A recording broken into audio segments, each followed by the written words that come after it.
तर गाईज 2 दिवसापूर्वी मी एक व्हिडिओ शेअर केला होता, जो की लाँग व्हिडिओ होता. त्याच्यावर मी दाखवलेलं की मी माझ्या किचन काउंटर टॉपवर काय काय कुठली वस्तू ठेवते. तर त्या व्हिडिओला आहे ना अक्षरशः 500च्या वरती व्ह्यूज गेलेत आणि तो माझा फर्स्ट व्हिडिओ आहे की त्याच्यावर माझे 500च्या वरती व्ह्यूज गेले. ॲज अ बिगनर आणि स्मॉल क्रिएटरसाठी ना ही खूप मोठी गोष्ट आहे. ज्यांनी याच्यामध्ये सर्वाईव्ह केलं आहे ना त्यांनाच ह्याची किंमत कळणार आहे की ॲज अ बिगनर यूट्यूबवर लाँग व्हिडिओवर 500 व्ह्यूज येणं म्हणजे खूप मोठी गोष्ट आहे सुरुवातीला तर. आणि त्या गोष्टीसाठी मी खूपच हॅपी आहे. तर असंच सपोर्ट करत राहा आणि चॅनलवर नवीन असाल तर चॅनलला सबस्क्राईब करायला विसरू नका. Hello, welcome back to my channel. तर आजच्या व्हिडिओमध्ये मी तुम्हाला दाखवणार आहे जे की मी ह्याच्या अगोदर कधीच तुमच्याशी शेअर नव्हतं केलं. तर किचनचे जे खालचं सेक्शन असतं ना ते आज तुमच्याशी शेअर करणार आहे. तर वेळ न घालवता आपण व्हिडिओला स्टार्ट करूया. चला, सर्वात अगोदर फर्स्ट सेक्शन हे वालं येतं ज्याच्यामध्ये मी स्टेनलेस स्टीलचं जे आपलं रॅक असतं ना ते ठेवलं आहे. त्याच्यामध्ये आपलं कंटेनर्स वगैरे जे असतात ना ते म्हणजे आपलं ग्रोसरीज म्हणजे डाळी वगैरे त्या गोष्टी सगळ्या ठेवल्यात. आणि ह्या बकेटमध्ये मी कांदे, अद्रक वगैरे, लसूण ह्या गोष्टी ठेवल्या आहेत. आणि जे दुसरंवाला बास्केट आहे त्याच्यामध्ये फक्त बटाटे ठेवले आहेत, कारण की जेव्हापासून मी असं ऐकलं आहे ना की बटाटे वेगळे ठेवतात तेव्हापासून मी कांदे वगैरे ते सगळं वेगवेगळंच ठेवते. आणि ह्या ज्या तुम्हाला बरणी दिसत आहेत ना ते बरणीच्या आतमध्ये मी डाळी आणि जे आपले कडधान्य वगैरे जे असतात ना ते एकत्रच ठेवलेत, कारण सगळ्या डाळींचे आणि जे कडधान्य आहेत ना त्याचे वेगवेगळे पिशव्या आहेत. आणि जी बॉटल होती ना पाठीमागे तर त्याच्यामध्ये राईचं तेल होतं जे मी कधीतरीच यूज करते. आता तुम्हाला वाटेल ह्या बरणीमध्ये काय आहे, तर ह्याला सोयाबीनचे जे चंक्स असतात ना त्याचं ते क्रश केलेलं असतं ना ते वाला आहे. तर ते आपण कटलेटला वगैरे यूज करू शकतो किंवा त्याचा खिमा पण बनवू शकतो, सोयाबीन खिमा पण. आणि ते स्नॅक्स वगैरे कधी असं खायचं मन झालं तर ते स्नॅक्सचा. आता हा फर्स्ट सेक्शन होता एवढा असा. तर त्याच्यानंतर येतं आपलं सेकंड सेक्शन. तर चला आता आपण सेकंड सेक्शनमध्ये जाऊया. तर सेकंड सेक्शनमध्ये ना मी असे 3 डबे ठेवले जे की पूर्ण 3 डब्यांचा सेट आहे वेगवेगळ्या साईजचे. तर जो सगळ्यात मोठावाला डबा आहे ना त्याच्यामध्ये मी गव्हाचं पीठ ठेवलं आहे, म्हणजे आपल्याला रोजचं लागतं म्हणून ते सगळ्यात मोठ्या डब्यात ठेवलं आहे. आणि त्याच्यामध्ये थोडीशी ज्वारी आणि बाजरी पण त्याच्यातच ठेवलं आहे पिशवीमध्ये, कारण की ज्वारी म्हणजे भाकरी आम्ही रोज खात नाही त्याच्यामुळे ते थोडंच ठेवलं आहे पीठ मी.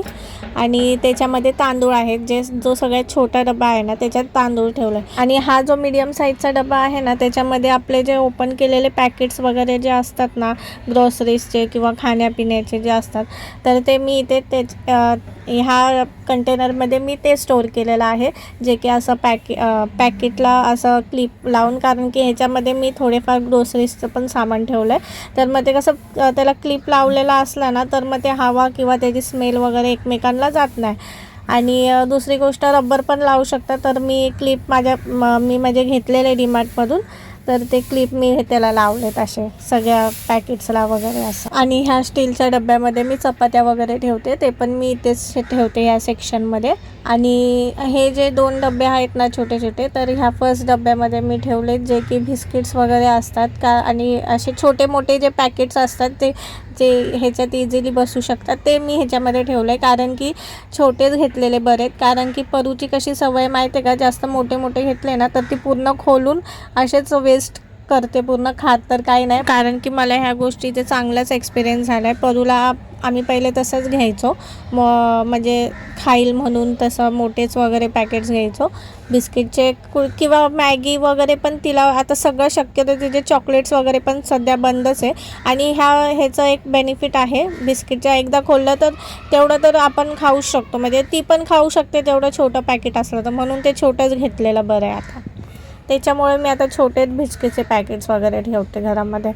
आणि हे जे आहे ना ते खडे मसाल्यांचं कंटेनर आहे. याच्यामध्ये आपले जे खडे मसाले वगैरे जे असतात, हे लाल मिरची वगैरे, सुके तेजपत्ते वगैरे, ते मी इथे त्याचा कंटेनर बनवला. मीन्स परीचं पूर्णपणे चॉकलेट्स खाण्याचं बंद नाही झालं आहे. तिने जर आता मागितलं ना किंवा घे म्हणून बोलली ना तरी पण आम्ही आता सध्या अवॉइडच करतो आहे तिला चॉकलेट्स वगैरे घेऊन द्यायचं. आणि माझा जो बाटला वगैरे जो आहे तो याच्या इथे, आणि कोलपाट लाटणं ते मी त्याच्यावरती तिथे जस्ट असं ठेवते. किचनच्या खाली. आणि हे आहे आपले सिंकच्या खालचं सेक्शन आहे, हे थर्डवालं जे लास्ट आहे. इथे मी जे आपले डिटर्जंट वगैरे जे असतं आणि ह्या येल्लो बास्केटमध्ये मी भांडे जे धुतलेले असतात ना ते ठेवते. आणि हा जो ग्रीन कलरचा पार्ट आहे ना तो मला कशाला पण यूज होतो. म्हणजे जर मी चपात्या खाली बसून वगैरे करत असली तर त्याच्यावर मी कोलपाट ठेवून आपले चपात्या वगैरे करतात, ते इझिली जमतं त्याच्यावर.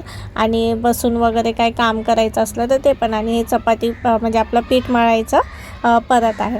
आणि ते सर्व जे आपलं किचनचे वस्तू वगैरे झाले, वॉशिंग मशीनचे वगैरे, बाथरूमचं मी बाथरूमचंच ठेवलं आहे. पण हे जे बाहेरचे जे असतात, कारण आणि जे ब्ल्यू कलरचं लिक्विड जे आहे ना ते पण कम्फर्टच आहे, ते मी बॉटलमध्ये शिफ्ट केलं आहे. आणि त्याच्यानंतर आपले भांडे घासायचं लिक्विड असतं ते पण इथेच ठेवलं आहे, जे की एक्स्ट्रा आहे. आणि वरती मी छोटी बॉटल ठेवली आहे जे. आणि ते वुकीचं किचन वगैरे क्लीन करायचं हे मी या 2 प्रोडक्टचे आहेत ना मी माझ्या शॉर्ट्सवर रिव्ह्यू दिले, तर मी त्याची लिंक तुम्हाला डिस्क्रिप्शनमध्ये देईल. तर आणि विस्टाचं ग्लास क्लीनर आहे. आणि ब्लॅक पिशवीमध्ये ना आपलं काळा साबण आहे, जे की मी वरती पण ठेवते. आणि जे आपलं एक्स्ट्रा जे असतं ना ते मी इथे स्टोअर करते काय वस्तू.